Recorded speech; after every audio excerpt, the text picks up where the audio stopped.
This episode of Planted is brought to you by Pax Labs. The Radio Misfits Podcast Network.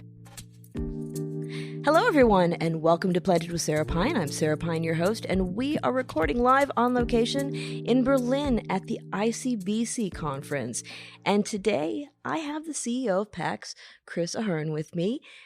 Chris, welcome. I'm so excited to have you here. We have so much to talk about today. Hi, Sara. Thank you for having me. I'm excited to be here. Absolutely. And Berlin is actually the starting point of our tour for Planted, our European tour, which is also Travels with Pax. So I'm so incredibly excited to have my Pax with me wherever I go. Actually, we did a little bit of sightseeing while we were here. And so when you look on social media, you're going to see a few pictures of me with my trusty 4. Very exciting. We're glad to be part of the journey.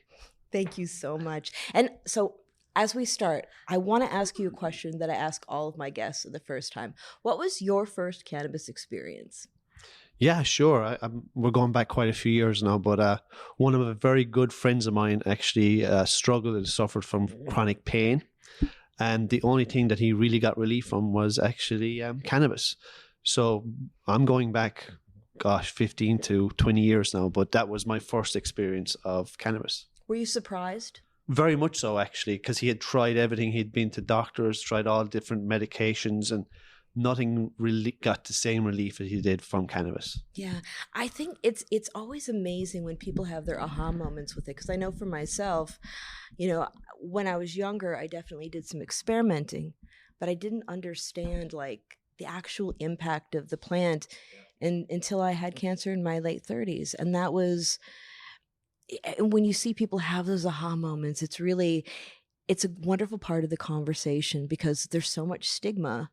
And that being said, there's so much good that comes out of it that we need to talk about more. Absolutely. And only a few weeks ago, I got a very personal letter from a lady actually in California that was recovering from cancer as well. And her Pax was one of the key things that got her through that period. And she was so grateful, right? And for me, that really kind of underpins why we do this, right? And just so many different benefits that come from the plant. So that was another story that really underpins how important it is. It is. Well, and on that note, one of the things that I love about your products is that they're easy to hold.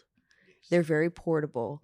And, from the very first Pax unit, I was really impressed because prior to that, you had like the Magic Flight launch box, that little wooden box, or like a behemoth like the Volcano, which is a lot for somebody to handle. And, it's a very different experience. But having something like the Paxa technology and the thought that's gone behind these products is something really to behold. And I think it's very indicative, too, of the growth of our nascent industry into going into a whole new area with technology, really having things that are friendly to use, that normalize it. And that's, I think, one of the things that I really love about watching the growth of your company through the years and seeing you evolve. Thank you. Yeah, and it's something that we still hold very core to us today, right? So design is a big part of it, as well as, our purpose, but also science-backed, right? So it's a lot of work goes into development of our products, and hopefully you've seen we've just released 3 new products in the last 12 months and very successful launches. And again, it all goes back to the DNA of Pax, which is really science-backed, really taking a close look on the design and how can we make it a lot more accessible to the consumers. And that's something that I feel very, very proud that the team have achieved, and we continue to do so. Yeah, absolutely. So I became familiar with Pax when I was head of education for a chain of dispensaries. And I would do a lot of classes, especially with cancer patients, people who were critically ill. And we would talk about modes of use. And a lot of that was around, depending on what you're going through, really indicates the modes of use that you'd want. Like edibles are good for, you have to wait a little bit. It's a longer reaction time, a longer time for relief, much like a pharmaceutical. Some people need something that's easier to use, easier to dose.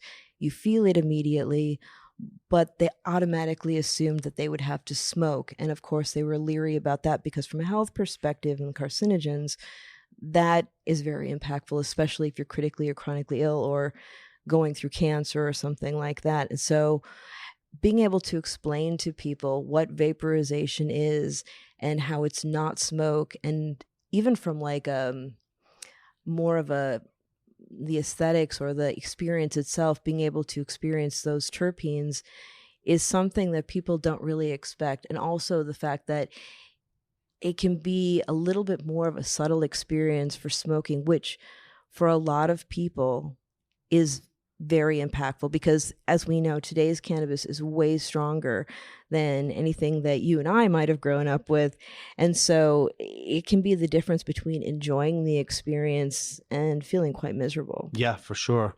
And, we've been fortunate enough to create this space. So PAX has been around since 2012 for the PAX 1. And really, you mentioned it, right? In terms of traditional combustion, our vaporization devices actually take away 98% to 99% of the byproducts of traditional combustion. So again, going back to our roots of how we look at this scientifically, but also the design to make sure that we're giving a product to consumer that they have that discreet if they need it, or they have the power if they need it. So it's really meeting the consumer where they are at that point in time. Yeah. And going into the evolution and the growing of our industry, where we're becoming more of a room of responsible grown-ups that happen to appreciate cannabis. Your background, you have a very strong tech background. What drew you to working in your capacity with PAX? Yeah, great question. So my background has always been tech and CPG, but very, very interested in the space. And when the opportunity came to work with PAX, I jumped at it. And it's really because of the brand equity that it carries. I think it's been around from the beginning of this industry, right? And I think it's one of the few companies that has, I would say, stayed true to its purpose. Mm-hmm. And to me, as I speak to many dispensary owners, many shop managers, everyone understands PAX. They know PAX. They understand what it stands for. And I think for me, that's something that I really hold true to my heart, right? As I'm trying to lead this company to the next phase, is to continue what they started with, and that's technology-led, science-backed, and really designed with a purpose. And that was when the opportunity came to run with PAX. I jumped at it. That's awesome. The company that I used to work for, the dispensaries, we were partners with PAX. So anytime anything new came out, we were one of the first to launch it. And whenever I would interact with your teams, they were always so enthusiastic and really into what was going on. You could see the passion with everybody on your team. Yeah, I have to say we're very fortunate with the employee base as a whole. Very, very passionate about PAX and very passionate about the flower, right? And I would say very educated as well around the benefits and the history of this industry, right? So we've got a lot of tenured employees, very, very knowledgeable. So I'm very fortunate to take the helm of a team that have both got the experience but the passion to go with it. Yeah, well, and that builds such a beautiful culture. Yeah, for sure. I love that. So, okay, you have been with PAX for about a year? Actually, a year, coming up in a year and a half. It's gone pretty quickly. Oh, congratulations. Yeah, thank you. So what are some things that have surprised you? I wouldn't say surprised. I think a lot of it is kind of underpinned what I thought coming in. But when I joined PAX, I would say for me, it was a few changes had to be made. I think we had a very solid foundation in terms of the brand, in terms of the product that we brought to market. But it was more going back to basics, making sure that we were on shelf with our dispensaries. We had regular launches of our products for our dispensaries and our partners, and really having the different modes that you mentioned earlier, Sarah, for our consumers, right? So we're not just in the vaporization space. We've got the gummies, etc. We've got the pods, and that has been very successful for us this year. We've seen some significant growth across all of our categories. So for me, it wasn't so much a surprise, but it was more getting back to basics and basically executing at a high level. Yeah, I have to tell you, you had a product, and Laura said that, who knows, maybe we'll see it again, but I really loved it. It was the little pucks of the ground cannabis with the hash. That was so convenient for my packs, but also I have to admit I cheated a little bit. Occasionally, I would actually combust it. because it was really good. And I thought you may have been a little bit ahead of your time in that moment, but I feel like consumers nowadays are a little bit more savvy and would really get into the convenience of it. So I'm just going to put it out there. Put it out there. Well, here we go. So I have to say, you're going to get the exclusive. We are going to basically look at that product coming to market again. And Really? we've done a lot of development in it over the last 6 months. And stay tuned. It's right around the corner. Oh, you have to let me know. You will be the first. Thank you. Thank you so much. So when you're looking at the European market now, I mean, we're here. There are people that are so excited about what's going on. And it sounds like there's a very good chance that France will be coming online very soon. You know, we've seen what's happened in Slovenia. We're heading to Prague after this, where they have a very healthy cannabis culture. What are you seeing as far as people being turned on to vaporization and technology? Yeah. And, again, fortunate for me, back from 2012, PAX is actually a global company, and we've got quite a presence in Europe, particularly in our vaporization devices. So we're seeing a lot of momentum with our 3 new launches in Europe. So very, very strong sales. And I think that's testament to not only just the brand, but also the movement of the cannabis culture in Europe. We're seeing a lot of excitement and momentum in the space. Yeah. And also in areas where policy doesn't support combustion. Yeah, for sure. So the PAX is a great solution. It is. Do you find that getting the messaging about how different it is? I mean, the white papers that are coming out with your research are fascinating. And I think that that's a whole game changer for people to really understand what vaporization is. Because I used to have to take out my unit and show them, be like, look, it's lightly toasted. There's no ash. You're just getting vapor, and people getting their heads around the difference between what they're blowing out not being smoke, because it looks so similar, though it is very different. Very different. How do you find having those conversations? Great question, first of all. So I think there's still work to be done on our side, and it's more around education of the consumer, and that's something that we're going to be putting a lot of effort in as we go into the back half of this year, but continuing that momentum in terms of educating our consumers. What I can tell you is I've spoken to a number of people that have always combust, and I've convinced them to try our packs, and be it the packs mini, the 4, or the flow. Consistently, the results have been they stay with the device vaporization, and it depends on what you're looking for from your device. But if you're looking for instance, more flavor, our flow is what we consider the connoisseur of vaporization, and you can really taste the terpenes. You can taste the flower. 4 is what we consider our powerful device, and again, big vapor flower clouds, etc. So to me, it's continued education, having the consumer try it, because I think if you try it yourself, you are actually going to be very, very pleasantly surprised and hopefully a convert. Yeah. Oh, and when I was playing with the different units, and I have them all. I'm glad. I really like them all, but I actually have my 4 in my bag, and that's been the one that I've been traveling with this time. But the flow, my husband Jeff loves that, so he stole my flow. He's co-opted it, and he has his little charging station right on his table where all men keep their remotes and all those things. The only problem is sometimes we lose the remote, so hopefully Jeff doesn't lose the flow. No, that is not happening.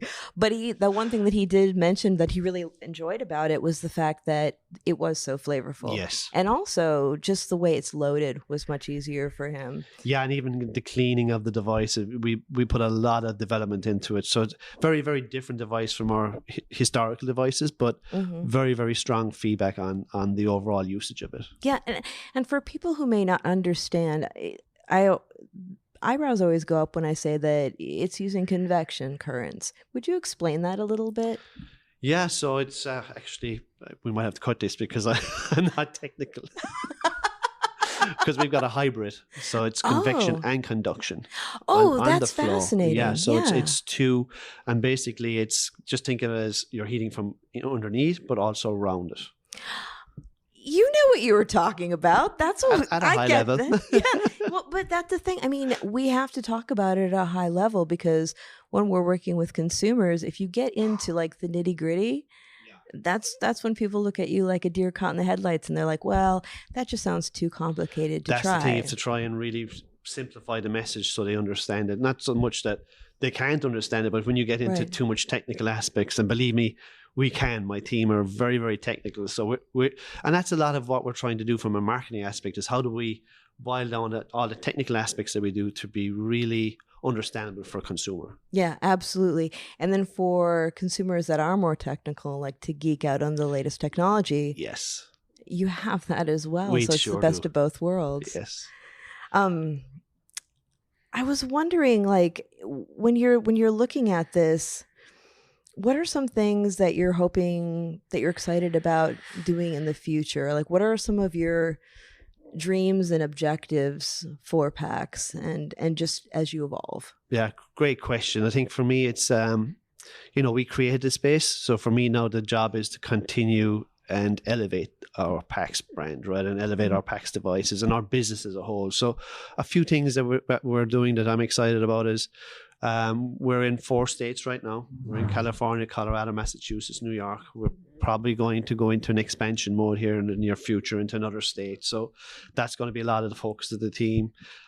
Continued regular launches within our consumable space. And that's super important for our partners and our dispensary retailers that they have something new each quarter, think of it, that they can come to market for their consumers, because it's important to stay fresh. And we have a very robust roadmap built out on that.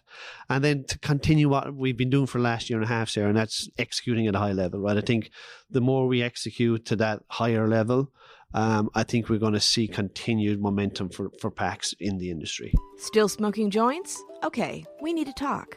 If you love cannabis but you're still lighting it, let's look at what's actually happening. When you burn flower, you're creating smoke, and that smoke contains harmful compounds like tar, soot, benzene, and formaldehyde. In fact, almost 200 different compounds have been detected in joint smoke. So how do we know this? PAX decided to study it. In controlled lab testing, they compared joint smoke to vapor from their devices, using the same flower under the same conditions, and measured 16 key harmful compounds. The result is pretty striking. Vaporization reduced those compounds by more than 95%, because when you heat cannabis instead of burning it, you change what you inhale. You still get cannabinoids and flavor, just without all the extra stuff that comes from smoke. This isn't about judgment, it's about information. If you want to learn more, go to pax.com/science. PAX is setting higher standards so you can smoke less smoke. And for Planted listeners, get 20% off at pax.com with code PLANTED20. Oh, I always feel like every time you come up with something, it's next level. Like when we were first dealing with cartridges, and well, I mean, that was a little messy in the beginning, especially. But then you came out with the Era, and that was a game changer. And one of the things that I used to hear from consumers so often back then, especially those who use cannabis more regularly, was that cartridges in the past were unsatisfying. And so when the Era came out and we were, talking to them about the pods and the units, people were really impressed by not only the ease of use, the portability, but also the strength. Like the effects were you could feel them much stronger, and it was just so much more satisfying. What are your thoughts on, where the Era is going to be, or anything that, and I know that there may be some things that you can't share, but what are some things that you're excited about with the Era? Yeah, the Era is a fantastic platform. So I actually within my first, call it 3 to 6 months within PAX, we brought out the newer revision of the pods. And exactly as you mentioned, we got fantastic feedback based around the actual strength, the performance of the pods. And that has been a big part of the momentum we've seen in our 4 states because of our new pods. Can't say too much, but it's a platform that we're going to continue to innovate in. We've some exciting things in the pipeline for that platform, and stay tuned on that one. Oh, I'm excited to hear that. So my dream unit, and I don't know if this is possible. I might get a good idea here.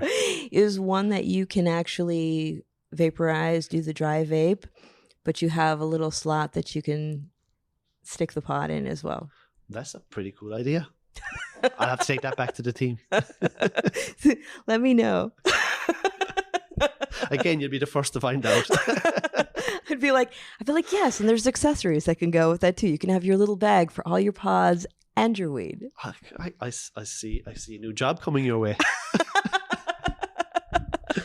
I love geeking out on this stuff, so this is so much fun for me. What do you think when you're looking at, like, you know, being truly category defining with nearly 2 decades of innovation? Why do you think that matters in the cannabis industry that often forgets its roots? Yeah, I mean, I think we've stayed true to who we are, as I mentioned, and that's science-backed. A lot of data goes into our product development. Mm-hmm. Design is a very, very, I would say, critical part of what we do, particularly in our devices. And, mm-hmm. you know, a lot of the feedback you see from our consumers is the device is beautiful looking. It's aesthetically, it's really, really pleasing to the eye. Mm-hmm. So that continues to be a key focus area for us. And then, you know, purposeful, right? In terms of, we want to meet our consumer where they are. We want to be able to give them the different occasions that they want to enjoy, and PAX wants to be there for those consumers. So it's looking at the various consumption modes. I think that's going to be critical to our business going forward, not just in the vaporization space. So mm-hmm. That's going to be a lot of focus for us as we go into the back end of this year and the future. Mm-hmm. And what's your relationship with cannabis? To me, my relationship with cannabis is every day. I mean, I live it. I've got a team that live it. I've got consumers that live it. I've retailers that live it. So I wake up thinking about it. I go to sleep thinking about it. Really trying to figure out, how do we continue the path forward for PAX, right? And mm-hmm. so my relationship is nonstop with it, right? And it's something that I enjoy. For me, coming into the industry, you know, coming from a tech space, mm-hmm. I just love the passion that's in the industry and the people that's in the industry. There's some extremely passionate people, knowledgeable people that can really help you in terms of to bring you up to speed if you're not up to speed in any element of it, but also motivate you, right? I've been nothing but motivated by surrounding myself with my team and bringing in some new people that had been in the industry. In fact, I brought people that hadn't been in the industry that have just loved it, right? So for me, I think the cannabis industry is probably, going back historically, has been misunderstood, mm-hmm. but I think we're in a phase where we're starting to see this industry grow up, right? And I think over the next 5 to 10 years, it's going to be a very, very different industry with a lot of credible players. Yeah, I think so too. When I first moved to San Francisco, I was working, I'm totally going to age myself, during the first tech boom. And I worked for a developmental software company. Okay. And I really loved, like, how people were very smart, very creative.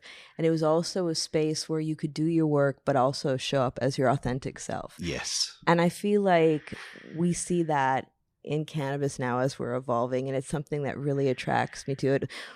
Where do you see, like, some of the parallels with your experience with culture and work in traditional, I'll call it normie tech, versus where you are now? I think it's exactly as you say, Sarah. I think there's a lot more opportunity for people, freedom to try things, to bring their experience to the industry, to come up with new ideas to move the industry forward. And I think there's a lot of opportunity for companies, but individuals to actually embrace that. And for me, that's the difference, right? But from, mm-hmm. as you say, oldie tech. Discover the power of Yorma's Choice CBD products. When we chose a sober life, we searched for the best CBD to manage our chronic pain. In Raywood, Kentucky, the home of Bickett and Boone, we found the perfect solution. Yorma's Choice is a range of topicals, tinctures, bath salts, and gummies. Choose Yorma's Choice for pain-free living. Shop now at furpeaceranch.com. FURPEACERANCH.com. It was, you know, it's interesting to see how it's changed now, because it's like, with technology back in the day, it seemed like it was a bunch of very, very much individuals that were not only into science, but they were always like musicians or doing something creative or what have you. And it was a little bit of a leap for somebody to jump into technology. And then, you know, now we have so much accessibility to it. And it's actually like a next step, especially with the advent of AI. There's so many young people getting in there. for somebody who may be considering what they're going to do in their career next, and they were considering like technology, cannabis, these up and coming things, AI. Yeah. What are some of the things that you think should draw people towards working in technology and cannabis? I think it's a space that's going to continue to grow. I think from the next number of years, we're already seeing it here in Europe with different countries coming on board.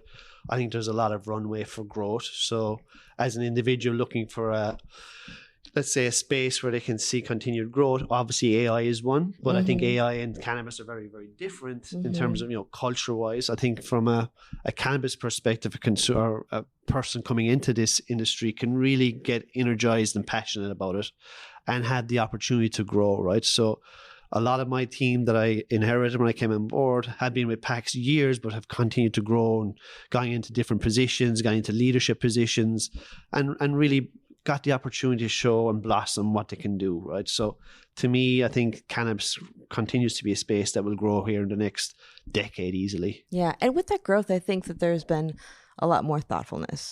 For sure. I think it's growing, but it's also maturing, right? So I think it's becoming a lot more thoughtfulness, as you say, and we'll see that even more so as we get into the next 5 to 10 years here. Yeah, absolutely. When I work with different companies, and especially, as you know, in California, we've been dealing with a lot of companies turning over, just like demand whether people are actually participating in the legal market. As vice chair of the California Advisory Committee, I constantly tell the state you'd make more in taxes if you made it easier for people to participate. Yeah. But I think also one of the challenges is that a lot of the companies are still marketing to the same people. And stoner culture is a very rich part of our heritage. It's always very important, but it's also a very small portion of the population. So I think like having the conversations that you are about being intentional with your use, being mindful, and it can be a tool, but it's also something that's just, the intentionality around it as a lifestyle, I think, is a very important conversation that we need to be having more of. 100%. And, for me, obviously, there's so many different opportunities for that, right? So from a consumer perspective, it can be pain management, it can be sleep, it can be, want to be more alert. So there's all these different opportunities to be more mainstream. It's far bigger than what it was years ago.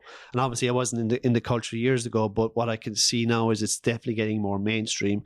And the general consumer will be getting a lot more interested in it as well. I think more inquisitive in it. And, I have a number of friends where I live and they all try it, right? And we're starting to see it even, I play quite a bit of golf. I have friends that play golf, and, one guy is extremely good golfer. He plays in, the long drive competition. He uses cannabis to recover. I have another Irish friend who's in MMA. 100% uses cannabis to recover as well. So to me, it's changing for sure. And I think it's the ability for us to be able to reach out to all of those various consumers and meet them where they are in their journey. Yeah. I want to go to the golf. So as a girl who grew up on the 18th fairway where my parents' house was, I come from a family of golfers. I'm actually the only one who doesn't golf. But I remember when I got into cannabis, and that was when my uncle finally told me that he always kept a few joints in his golf bag for when he was on the green. Where do you see like the connection with golf and cannabis? Because I feel like there's something there. I know a lot of golfers that enjoy cannabis, and golf is so meditative. Very much so. Yeah. So I think again, it kind of goes hand in hand. And yes, I know a lot of golfers too. And there's a lot of, I would say, companies out there that are, I would say, promoting golf and cannabis together. I know a number of influencers doing it. And to me, I just think it's hand in hand, right? And it's, as you say, it's very meditative. It's just easy. And, for me, it's, as I said, a number of my friends play golf, but a number of them use cannabis. Playing golf helps them relax because you can get very tense, right? And that's something that helps them to concentrate and really relax on the golf course. Yeah. My uncle is an excellent golfer. He was our champion, actually, for a while, and the president of the golf course. You totally should have taken up golf. Well, It was in the genes. I did, but my father used to let everyone play through, and then he'd tell me to pick up my ball. He was very impatient, so one day I drop kicked my bag and walked home. Golf just wasn't for you. Not at that time, but I do think about picking it up, especially like when I talk to people who really enjoy it and they talk about like the flow state that you have when you're like just on and in that moment. And I feel like, you know, cannabis can often really help with that too, whether it's golf, creative pursuits, even just meditating. Yeah. There's so much to be said for that. All of the above, exactly right. Yeah. And I think that having those conversations also reaches that greater swath of the audience that's using it for lifestyle, wellness, what have you. Yeah. But they need the tools to be able to access that. Yes. And these tools need to be normalized because otherwise it can be quite intimidating. For sure. And as I said, that's a big part of our vision, and obviously what we're trying to strive to here over the next few years is helping to really educate that consumer and provide those tools and help normalize it. How do you build a scalable, sustainable business without chasing hype in this day and age? Yeah, it's very easy to chase hype, right? But we're staying true to, as I mentioned earlier, to, you know, I call it operational excellence, and really stay core to what we're doing. We've got our core business, which is our vaporization devices. We've got our consumable business across the 4 states. So it's really doubling down on that, making sure that we're laser focused on it, and staying true to, again, you know, science-backed, design, purpose, right? That there are 3 key words that we use in the 4 walls of PAX, and that will remain here, you know, well into the next decade. And I think that's something that will serve us well, because you can get very excited, you can chase different aspects within the industry, and I think, quite frankly, that's probably where some of these other companies or businesses unfortunately went wrong down through the years, is they started to chase what was hot any particular time, and it's very hard to, you know, really execute at a high level when you're chasing all of these various aspects. And with the growth that you're having, how do you remain sustainable and scalable? I think it's setting up the right structure first and foremost, right? And making sure we have the right people in each of these areas. And that's what I've really focused on here in the first half of joining PAX. And, you know, I've brought in a number of new executives for different areas of departments, but with experience of doing that. And for me, it's really staying intentional. I guess one of the biggest things for me is when I did my dispensary visits, when I joined PAX, was each and every dispensary owner or dispensary or bud tender knew PAX, right? Had a love for PAX. But some of the feedback that came back was, well, we're out of stock, or I haven't seen some innovation from them in a while. And that really resonated with me, that we've got a brand here that has massive equity with the consumer and its retailers. How do we make sure we just execute to make sure that these consumers get what they need? And to me, that's solely the going back to basics and make sure we deliver. Yeah. I also really like with your marketing how you were having activations where people could personalize their units. Yeah. That's a lot of fun. And that still to this day remains one of the number one things that is asked in dispensaries, and it's the personalization of our Era platform. And we do pop-ups regularly every week, right? And it's something that we continue to be asked for, and we'll increase that in terms of the number that we're doing. But it's a cool way for the consumer to really, you know, personalize their own device. And for me, it's a way where PAX can get closer to each and every consumer. Yeah. I think it was my PAX too. I still have it because it was just such a cool thing. It was, you were doing collabs with artists. Yes.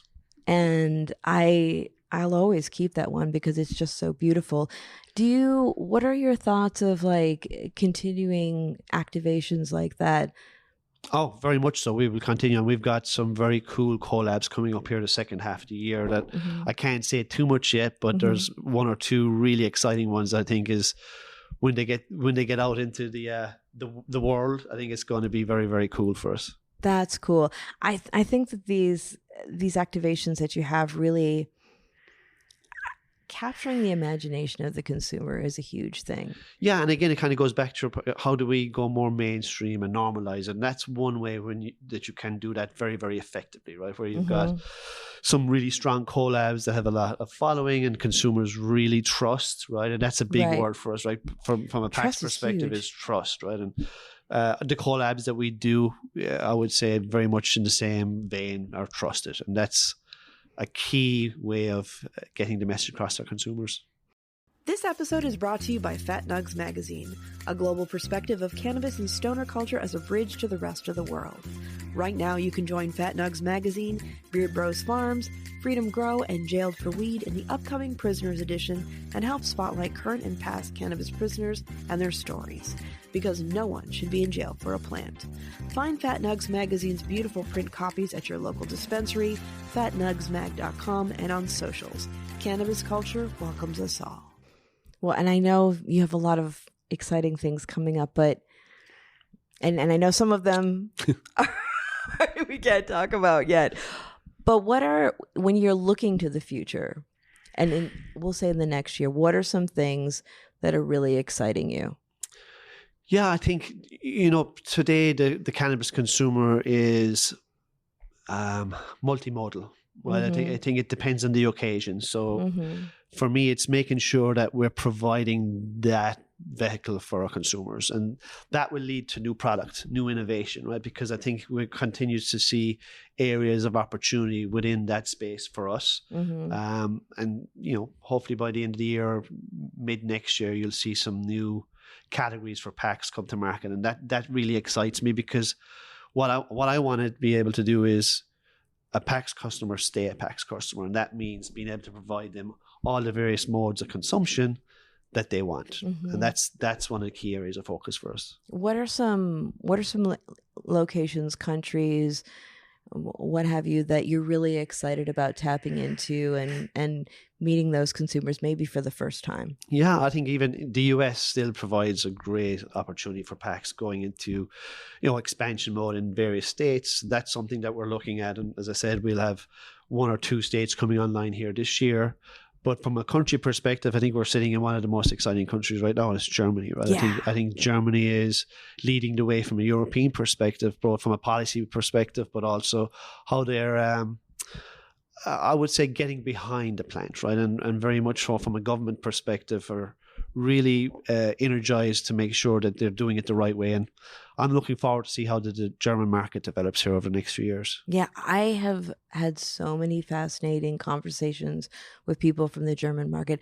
It's very interesting to see what's going on with just commerce and cannabis in Europe compared to what we're seeing in the United States. Yeah. Like, it's being treated much differently, which seems to position people for greater success. For sure. And I think you just look around today, the volume of people here, it's pretty impressive. And I think they've also learned from, past years and what's been done in the US, etc. So they've had the luxury of seeing, okay, how not to do it in some cases, but also how it was done correct in some areas. Yeah, absolutely. Well, that's what I always tell people when they find out I'm from California. I'm like, look at us as a case study of what not to do. Because we did it all. You don't have to reinvent the wheel.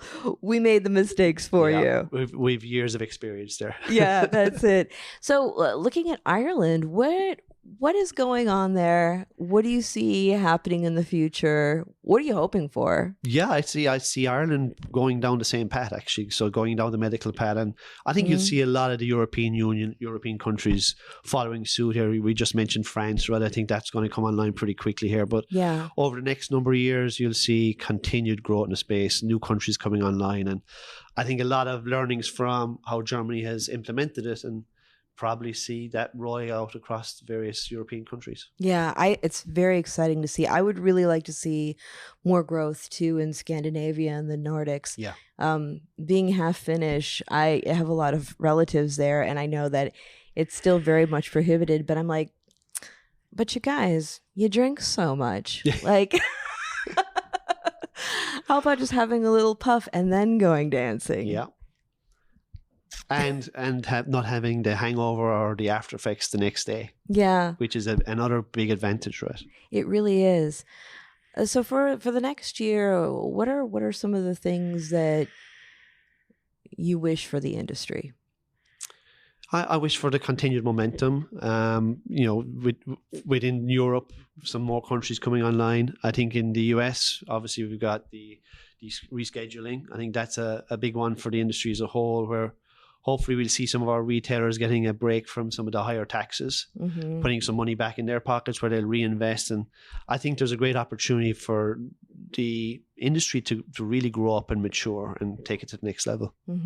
And as working with your company for years in the different capacities that I have, the one thing I know is that you are always a good partner for people who are interested in, as a consumer, learning more about the products. Of course, everyone follow on social media, but also for potential people in the cannabis industry that would like to partner with you. How do they go about reaching out and doing things like that?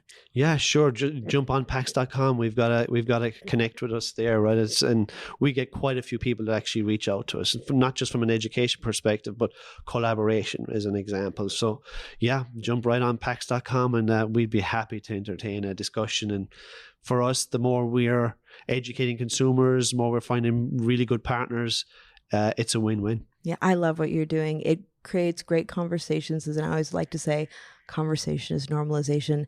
Chris, thank you so much for joining me today. I know that it's been a busy day. You just got in. We're in the middle of this booming, busy conference, so I really appreciate you taking the time. Thank you, Sarah. It was a pleasure speaking with you. And everyone, remember, if you like listening, please give us a review, share it with a friend. Let us know what your favorite episodes are. And if you'd like to stay in touch over social media, we are Planted with Sara Pion on Facebook and Planted with Sara on Instagram and Twitter. You can also go to our website, www.plantedwithsara.com, or listen to us on our parent network, Radio Misfits Network, where there are other great podcasts, like one of my favorites, the Winemakers Podcast.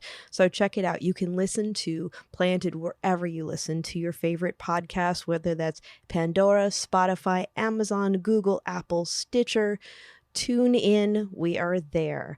So join us. And until next time, stay curious, stay safe, and remember, it's a wild world out there. Be good to one another.